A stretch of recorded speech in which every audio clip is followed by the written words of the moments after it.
Sup guys, it's me, it's Jake from Jake Reacts.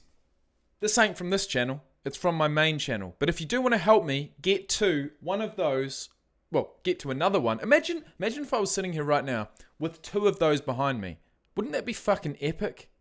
Look guys, if you want to help me get to that goal, it is a goal. I've got it imprinted in my mind. If you want to help me get there, please do. Please subscribe. If you do enjoy this video, please like it. There is one announcement I need to make before getting into this video. This video is going to be shot, edited, and published as soon as I can because I need to apologize. I do need to apologize just quickly, just briefly, about the next few videos that you'll see on this channel. Unfortunately, due to my ignorance, well, you could call it ignorance, you could call it just teething problems, but I decided to use OBS to record these podcasts / reaction videos / whatever I want to record on my computer at the moment. And I unfortunately did not raise the volume of the background video enough in many videos. Now, I've tried to increase the volume. Look, it's one of those times that you sit down and you start editing and you realize that you fucked up. And I fucked up, guys. I fucked up. The background audio is extremely low. I've tried to raise it in certain videos. Guys, bear with me. I believe I have raised the background audio for this one. And it's a good thing I did because we're getting into some quarterbacks. We're getting into Justin Fields, no less. The Ohio State quarterback. And I am an Ohio State fan. If you ask me what my NFL team is, I'm going to say the Jags. If you ask me what my college football team is, it's going to be Ohio State. So, without further ado, it is time to finally watch Justin Fields' full pro day highlights. Now, I assume this is every throw, but we're not going to watch every throw. This video is 26 minutes long. Look, I'm going to have to skip through, but we are going to watch at least the first 5 to 10 minutes. So, let's do it. Let's do that. And I just hope and pray that the background volume is good enough because, yeah, look, like I said, I apologize. And, oh, geez, it's just, it's content creator issues. It's first world problems. You know what I mean? It's content creator problems. Let's get into this. Did really well today, but if you're, some of the things that, that you're going. He sounds like Max Kellerman far too much. We're about to see Justin Fields as a quarterback, as Ohio State's quarterback, run a 40-yard dash. Now, if I think back to when I did see him play for Ohio State in those last couple of games in the postseason of the 2020 college football season, I remember he was quite agile. He's 6'3" from memory. We will look at his stats, but he was fast. And that's probably one of his greatest attributes, being a quarterback, but also being fast. Not the tallest, certainly not the shortest. 6'3", let's get into this. Going to count as a potential weakness or a fault you're probably not going to see in this kind of setting. Yeah, look, I'm going to say that if you watched that 40-yard dash and you didn't know who the hell he was or what position he was playing, but you knew football, I'd say he's a wide receiver. Get to that, Rhett. Ohio on this Pass of the Draft Pro Day special presented by Verizon. Buckeye Pro Day there on the campus of Ohio State. Buckeye Pro Day. Look at Daniel Jeremiah's number 8 overall prospect, Justin Fields, live in his throwing session. Rhett Lewis, DJ here with you. We've already seen Mac Jones in his second throwing session of this Pro Day season earlier today, and now it's Fields' turn to kind of complete the puzzle with these high-level prospects, DJ. Yeah, we've got the same person running this workout that ran the Zach Wilson workout. You're talking about John Beck, former quarterback out of BYU. And I believe the plan today is, again, highlight some of the movement stuff. We've talked about that with Mac Jones earlier. But in talking to John, he wanted to show the ability of Fields to be able to work in more confined space. So he said he's going to have a bag. He's going to try and close that space down a little bit. And that ball's coming out hot. Certainly some velocity, no lack for that with Fields. We've already seen his athletic ability with the 40-yard dash in the 4.4 range. 4.4 as a quarterback. Okay. Again, thought he might get down into the 4.3s, but in the end. Really? This guy might get down in the 4.3s? That's elite speed, guys. That is elite speed. Whatever offensive position you're playing. Whether it be quarterback, wide receiver, or running back. Really? Why don't they tell us the exact times? Look, guys, I have to say, there's one thing that's pissed me off with these, on-site college football pro days rather than running a combine, just like they have done in the previous years. And that is that we don't see clocked times on screen. We have to either rely on hearsay, rely on news articles, or just guess. But if they're saying he's a 4.4, if not high 4.3s, I'm going to call him a 4.4 flat, and that is fucking quick for any player, 4.4 any is position. fast. Go back to our first time seeing Justin Fields as a high But it's schooler about how he when we were up there at throws, the and that opening, is an the All-American, absolute bomb. Event that they had there in Portland. And remember, it came down to him and Trevor Lawrence was kind of the talk there. Both these kids out of Atlanta or out of Georgia. And 20 minutes away from each other. Getting a chance to see him then go out and compete at that event. Fields ended up winning. They He ended won up winning the the MVP of the entire event. His team won. And here he goes and matched up with Lawrence in the postseason for 2 years, and now he's going to get a chance to be in the same draft class. So interesting to tie those two together. Yeah, also interesting that after that event, it was Justin Fields who kind of jumped above Trevor Lawrence if you follow recruiting rankings, if that Guaranteed he got a haircut yesterday. matters to you at all in the end, which was kind of interesting. In fact, I'm just saying that because I've been meaning to get a haircut for the last clearly couple of made a days, name but for I just haven't. Aditi Kinkawala is live for us in Columbus as we watch this Justin Fields throwing session there at Buckeye Pro Day. Aditi, understand you've got a special guest there with you? I do, in fact, Red. I'm standing right next to Coach Ryan Day, who was rocking on his feet a minute ago, but now he looks cool as a cucumber. How are you feeling about this right now, and what are you most excited about Justin showing today? Yeah, no, I mean, it's a lot of these guys. That was a nice catch. Nice throw, nice catch. I mean, not only do the receivers and, the tight ends, the running backs, whoever's catching these balls need a great ball from the quarterback, but the quarterback needs them to catch it. Because, look, it's just going to take the shine off of a really nice throw if they don't catch it. But that was good. Guys want to see what it looks like in person, to see the ball come out of his hand, and these guys are going to be really, really impressed. He's very, very accurate with the ball, and anytime you're in a situation like this, it's kind of an awkward scene. It's really quiet. Look, mate, as a running back fan, the Texas route, the flag route, whatever you want to call it, when the running back looks for the block, he goes through the line, and he bangs off his left or bangs off his right into the middle of the field, somewhat like a slot receiving route. I just absolutely love it because the linebackers have, either tracked their wide receivers or tracked towards the quarterback, and there is space. There's space between the line and the secondary defensive players, and I just love it. I absolutely do. That's why the running back position, I reckon the running back position, even since I've followed the game to where it is now in the last 3 years, has become far more dynamic. When you got players like Christian McCaffrey, who, score 1,000 rushing yards and 1,000 receiving yards in a season, it's like a running back is not really just a running back anymore. They have to be a receiving threat. And for a route like that, I really like it. Probably a couple hundred people in here, and but we are talking about a quarterback, so I'm sorry about that. you can hear a pin drop, and so it's always unique. But he's doing a great job. The ball's coming out of his hand. It's spinning really well, and he'll do great today. So now we see him working with his quarterbacks coach, John Beck, on this script, the 65 throw script today. Do you have a lot of input in what you think he needs to show? And we see a pass on the run. NFL personnel? Accurate. No, I kind of let them handle that. There's all kinds of different things you can do, but at the end of the day, these guys, they have a body of work, and they've seen him play in games, and they see his game film. That speaks for itself. This is just routes on air. There's no defenders out there. They don't even wear pads on, But what is it really? It's just trying to get a feel for seeing him move, seeing the ball come out of his hands, how the ball spins, And over time, as a quarterback coach, you kind of... Man, that's a nice reception too.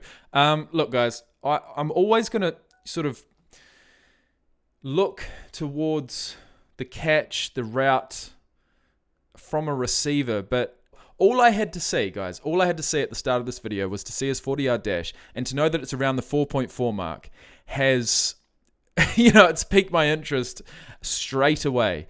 So I guess all I really need as a fan watching this guy towards the draft is to know that he can throw it. I have seen him play. He lost the game that I did see him play. I can't remember who it was against, actually. Who was it against? Let me have a look. I believe it was Alabama versus Ohio State, which must have meant that it was Mac Jones, versus Justin Fields. Justin Fields, oh, that's interesting. Justin Fields did not make the Heisman Trophy nominees. Trevor Lawrence, Mac Jones, and Kyle Trask made the nomination list, but neither of them won it. It was the wide receiver of the list, Devonta Smith. So that's funny. So I'm led to believe that Justin Fields will be drafted ahead of Mac Jones and Kyle Trask, but not Trevor Lawrence. Now, I'm a Jags fan, like I mentioned at the start of this video. They have the first pick of the 2021 NFL Draft, and I'm really excited to see who they pick. Look, it's Trevor Lawrence. He's locked in, I hope. The only other one that they'd even consider taking would be this man that we're watching right now. But as far as that final game of the season, it was Ohio State, Justin Fields and Ohio State versus Mac Jones and Alabama. And what a game it was. Both quarterbacks, both teams had great things happen. You know, it certainly didn't decrease the draft stocks of either quarterback, but neither of the quarterbacks that made the national championship game will be drafted first. It's going to be Trevor Lawrence regardless. And if we just look at viewers in the millions of that game in the United States, it was 18.5 million viewers. But believe it or not, there was even more than that in the game previous. 19.1 million viewers in one of two semi-final games between Ohio State and Clemson. And I was watching that, backing Ohio State, backing Justin Fields, and they won 49 points to 28. Anyways, guys, let's get back into it. Kind of have an idea of what you like. Right. There have been some questions about how good he is at going to his first read. When you see that, does that irritate you? I mean, if your first read is always open, what else is he supposed to do? I mean, everybody has their own opinion on stuff, and some people, watch a lot of film and make opinions on their own based on the film, and then other guys just kind of repeat what other people say, and so I appreciate the people who really watch film, and, I think if you watch the Clemson game, there's two different times where he's getting to the fifth read in the progression and checking the ball down, and so if you really go through it and watch it, then, I'll tell you what, as a quarterback, under pressure, in a game where, the whole world is watching, I guess, or 19 million, to work through your progressions, know that people are trying to sack your ass, but work through 1, 2, 3, 4, and then to your fifth progression and make that pass and check down, like they say, is some level of, vision, maturity, whatever you want to call it. That's pretty impressive. Create opinion for yourself. I think some guys just kind of watch a couple clips of film and then make a categorization of somebody. The one thing about quarterback play is it's a process. It takes time, ebbs and flows, and the great ones, they have ups, they have downs, but they keep growing and they keep getting better, and that's the point. And this is a kid here who's competitively tough. He's intelligent. He has all the skill sets that you're looking for. What are some of the things that maybe you didn't necessarily do with him here that you are completely confident he could do on the next level? We do. This will be interesting. Do just about everything that they do at the next level. I mean, we line up under center, we throw play action pass, we run RPOs, we throw nakeds and boots on the perimeter. Just about everything we do here, they do in the NFL. So I don't think there's any question in terms of how does it carry over to the NFL, other than the fact that is he going to continually build, because he's only really into his, I guess you can call it his second year of being a quarterback, because he really didn't play much at Georgia, and this year was, I guess, 2/3 of a season. So the more games he plays, the more reps he gets under his belt, the better he's going to get. Okay, so you know him way better than any of us do. As you watch his body language here, what he's doing, what are you seeing? What can you tell us about him that we don't know? Well, he's always this way. He's very, very. See, now I will say that this video being 26 minutes long, rather than some of the 45-second or 2 minutes or even 3-minute videos that we've seen with music in the background and no talk from any of the coaches, any of the parents, anyone involved, this gives us a lot more of an insight. Composed, he's poised, and he wants to do well. I mean, he's worked up. He wants to do a great job, but you'll never know it. You never see it with him. That's just the way he is. He doesn't get rattled very often, and but quietly, competitively tough. Kind of internalizes it a little bit. So he wants to do great, and he's going to be hard on himself. I'm sure if he ran 4.4, he wanted to run 4.2 or 4.3. That's just the way he is. And he's going to always be that way. All right, really quickly, I do have to send it back, but your one favorite thing about Justin? His toughness. The two plays I go back to is the Team Up North game. He got hit on his knee, comes in the next play, throws a touchdown pass in the rivalry game. This year he gets hit on his hip, just got absolutely whacked, out for a play, and throws a touchdown pass to Chris Olave the next play. His competitive toughness. Shit, that's right. I remember that injury. That's really interesting to hear. His head coach, I would have loved every single one of these pro day participants to have their head coach at least give somewhat of a word. What's that one word that describes this player? Toughness. Well, you've got to trust him. He's tough. Toughness is unlike any I've ever been around. And look at that one right there. Accurate, I'd say, right? Yeah, very accurate. Yeah. All right, DJ, Rhett, thank you guys so much. The Team Up North. You all heard that, right? That's been a Ryan Day special since the moment he took over as the head coach at Ohio State. Aditi Kinkawala there with Ryan Day. Thanks so much to Coach for lending some of his time to us. I want this guy to succeed. Ohio State's the college football team that I back. What's this wide receiver doing? Us during this. Let me see what that release was like. For lending some of his time to us during this throwing session from his quarterback the last 2 years. Big Ten Offensive Player of the Year. Not quite. But we are seeing every throw. So I do want to see, I want to see some bombs. I want to see exactly how far he can throw. The last 2 years, Justin Fields guided them to a national championship game. You saw Coach Day kind of talking about some of the outside narratives about Justin Fields and, indicating, likes to hear from people who have watched the tape. You are one of those guys who watched the tape. In fact, you and I both watched the national championship game again this morning before this Justin Fields workout. And what did you learn about the... I'd have to watch it again. Look, if I was going to be on a talk show, I would have watched it. I haven't watched it. That was when I was in Queenstown, New Zealand.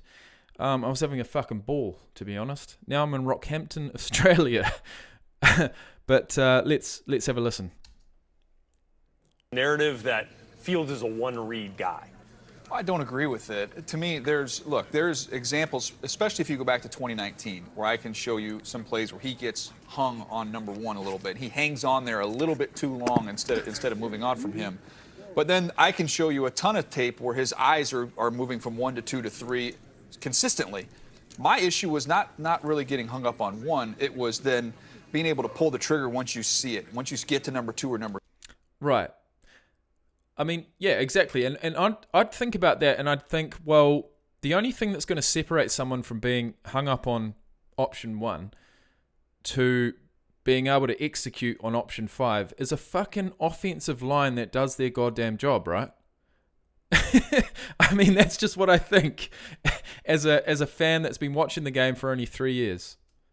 Number 3, to just let it rip, to trust it and let it rip. Yeah. Now, when you do more homework and you talk to people around Ohio State, there's a lot of read routes that they run in that offense, which requires him and the wideout to be on the same page and see the same thing. So that can lead to him holding the ball sometimes, which has led to some sacks and different things. So the more homework you do, you dig on it. And if he's 6'3", he looks at least 210, 220 pounds, so he's sizable. And you feel more comfortable with the situation. I definitely have seen his eyes work quickly. Yep. Then it's just a matter of just pulling the trigger and let it rip. I think a lot of people in that narrative camp talk about the Indiana game where he threw 3 picks, talk about the Northwestern game where he threw 2 picks, which are almost double what he threw his entire first season as a starter at Ohio State. And then on the other side, you talk about, he had the game of his life against Clemson in the semifinal where he threw 6 touchdowns in that win after getting that huge hit from Skalski of Clemson that knocked him down for a second. But I think that just as impressive was the game against Alabama. Yeah, you're right. We sat and watched that again this morning. I would put that Alabama national championship game tape up against the Clemson tape. He played his best 2 football games, in my opinion, those last 2 on that stage against quality competition. And Coach mentioned his toughness.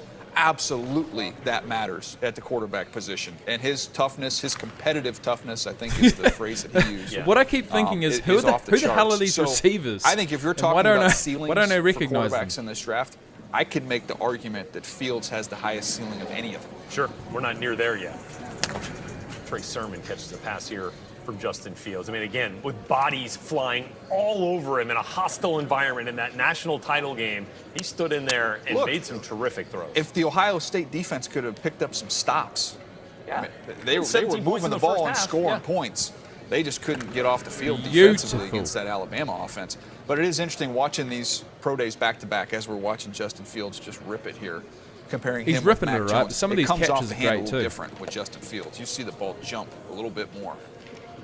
Now look, we can't have this video go on for 40 to 50 minutes. So I'm going to skip to, I'm going to say the last 5 minutes of the clip.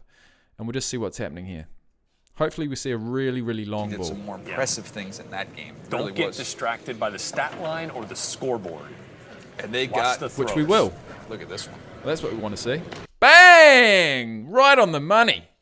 Okay. Where was that launched from? Or the scoreboard. And they got 50, 45, 40, 35. I'm going to say that's from the 33. Watch the throws. On the angle with ease to the 15. So we're talking 35 plus 17. That's 52 yards on the angle. You bring that round, that's 60 yards. Now let's see another one. Wow. nice ball. Okay, Justin. Stepping up here. This is, what's kind of cool about this is that this is like, one of the final QB, of that upper echelon that we're going to see. So he gets to kind of leave a lasting impression. Well, we feel like we haven't seen him in so long, right? I mean, Trevor's workout feels like it was 2 years ago. Imagine being in the NFL. Imagine being in the NFL on the highest of stages, and pulling off a bomb like that. Your wide receiver, you see him beat his man, and he goes. A Tyreek Hill or a DK Metcalf, he just goes, and you throw that bomb, and it lands right on his chest. I mean, fucking hell, that's not easy. That is not easy. Even to catch it in an environment like this ain't easy. It's so impressive. I am impressed every single time I see something like that these days. Ago. Yeah.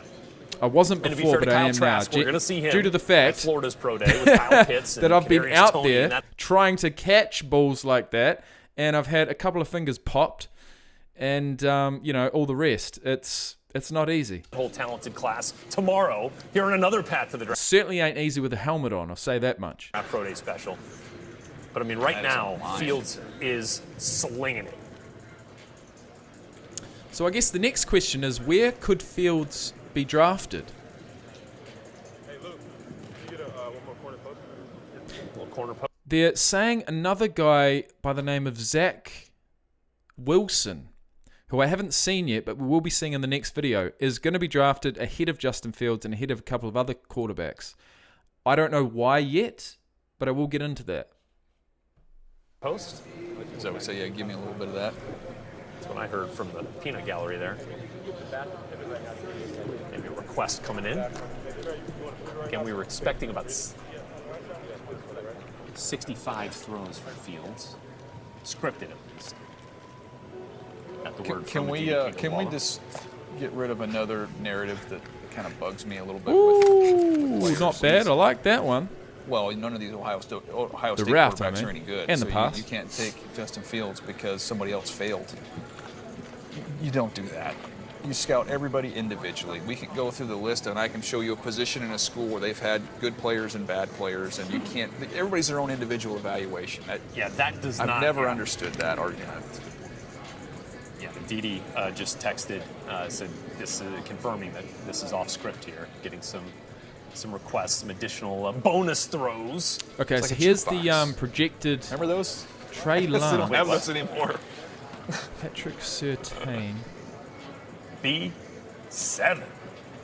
Chase, Devonta Smith. Oh, this is going to be great, man. I can't wait to watch the draft. Tune in, guys. All right, We're doing a 2 live o'clock stream. Eastern time here on this Path to the Draft Pro Day special presented by Verizon, live with you from Columbus, Ohio. You are looking live at Daniel Jeremiah's number 8 overall prospect, QB4 on the list, Justin Fields. QB4. All right, guys, that's all I need to see. This has been a really, really entertaining video. I've enjoyed it, and I hope you guys have too. Like I said at the start, if you are here at the end, I'm going to mention it again. The audio of the play that I'm reacting to for the next few videos is not the best. I've tried to do what I can with it. I've tried to raise it a little bit, but, you know, it's... look, I could have said, to hell with it, you know, throw my hands up, which I did. I sat here with my head in my hands. I'm like, fuck me dead. You know, it just didn't work out. But I've done my best. I have had to discard a few videos. You'll see the ones that I still want to include on the channel. And this is my reaction, once and for all, to Justin Fields with his Pro Day highlights. I enjoyed seeing him play in those last 2 games of the 2020 college football season. He did play for Ohio State. Ohio State is the college football team that I back. And the reason I backed them is because someone reached out for me very early on in the piece and sent me an Ohio State Buckeyes fan starter pack, including, you know, a necklace with the Buckeyes. I had a hat. I had a t-shirt, which I haven't got with me, but it's one of my favorite t-shirts of all time. And look, there must have been a flag, a couple of knickknacks here and there. Look, it was great. Absolutely great. So if anyone does want to send me any memorabilia from any team, please do. Hit me up on Instagram and I'll give you my address. I'll open it on camera. You can ask me for a reaction of your choice, and I will happily do that. So guys, thank you for watching. I'll see you in the next one, and peace out.